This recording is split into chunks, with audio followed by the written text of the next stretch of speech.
Terwijl in Europa een bloedige oorlog woedt tussen Rusland en Oekraïne, staat Nederland komende week weer stil bij de slachtoffers die vielen tijdens de Tweede Wereldoorlog. Ook toen viel een agressor landen binnen en werden op grote schaal oorlogsmisdaden gepleegd. Voor de 91-jarige Irene Butter lijkt een groot deel van de geschiedenis zich te herhalen. Want ook zij moest vluchten. Als Joods meisje overleefde ze op het nippertje de Holocaust. Het Russische geweld nu doet haar gedachten teruggaan naar haar oorlog toen. Killing, murder, ruthless murder, and taking the lives of innocent people. It is very similar, a replication of one person taken over and the world not being able to stop it. Zegt Irene Butter, geboren als Irene Hazenberg.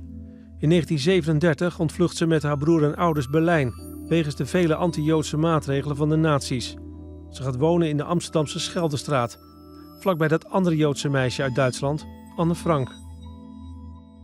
We often saw each other. She was very popular and also very naughty. Hun levens lopen een tijdje parallel, maar Anne zal niet ouder worden dan 15. Als Irene 15 is, begint haar nieuwe leven in de Verenigde Staten. Hoe zij de oorlog overleeft, is bijna niet te geloven. This is a first, isn't it? Well, since the pandemic, I think this is the first. Right. Ze geeft waar ze maar kan lezingen om vooral jonge mensen te waarschuwen voor autocraten in eigen land en daarbuiten. What worries you the most? The takeover of authoritarianism. I hope that my story creates the real picture. You lose all your rights, you lose all your property, you lose your family sometimes, and your freedom. Als de familie Frank in 1942 onderduikt, is dat voor de familie Hazenberg geen optie.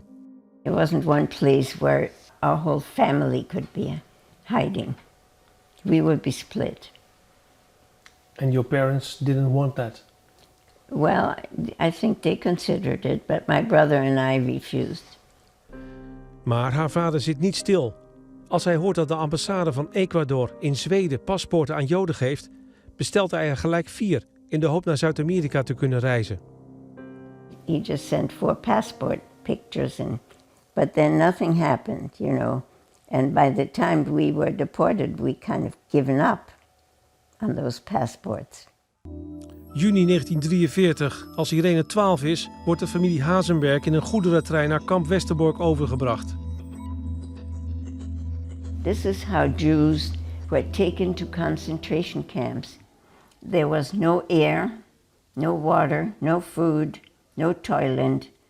After we were in Westerbork for about 4 months, one day we received a package, and that package contained 4 passports to Ecuador. This was a tremendous surprise, and that may be the only place I ever saw my parents have smiles on their faces.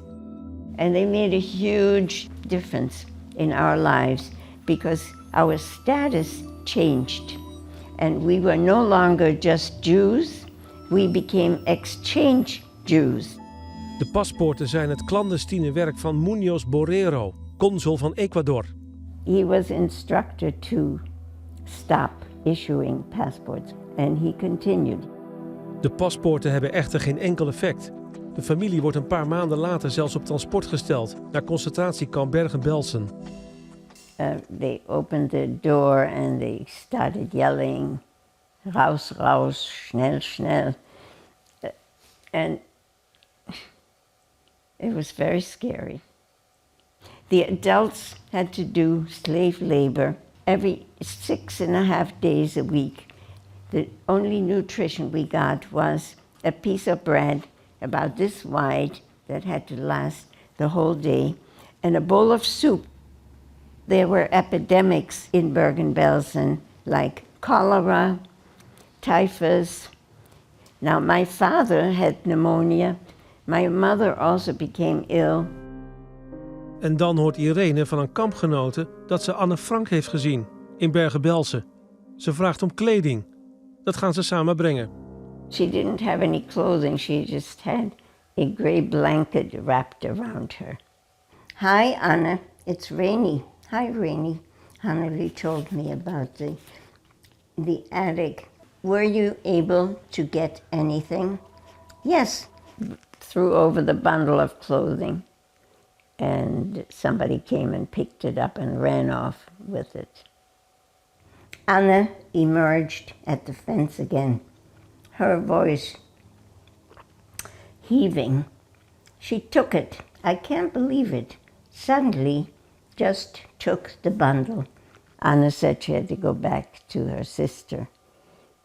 So then I never saw her again.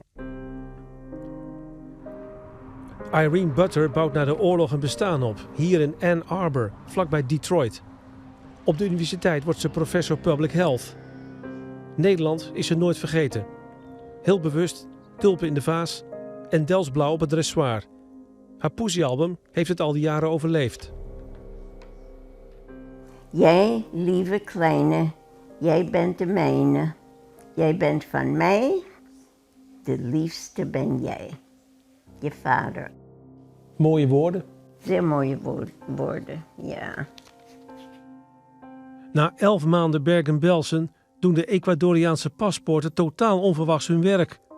De familie Hazenberg mag het concentratiekamp verlaten om in Zwitserland geruild te worden tegen Duitsers. Irene's ouders zijn op dat moment op sterven na dood door uitputting en ondervoeding.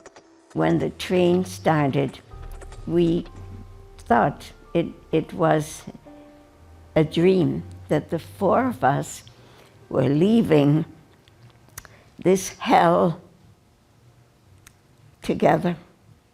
And then the second night on the train, and this is the tragedy in my life, my father died.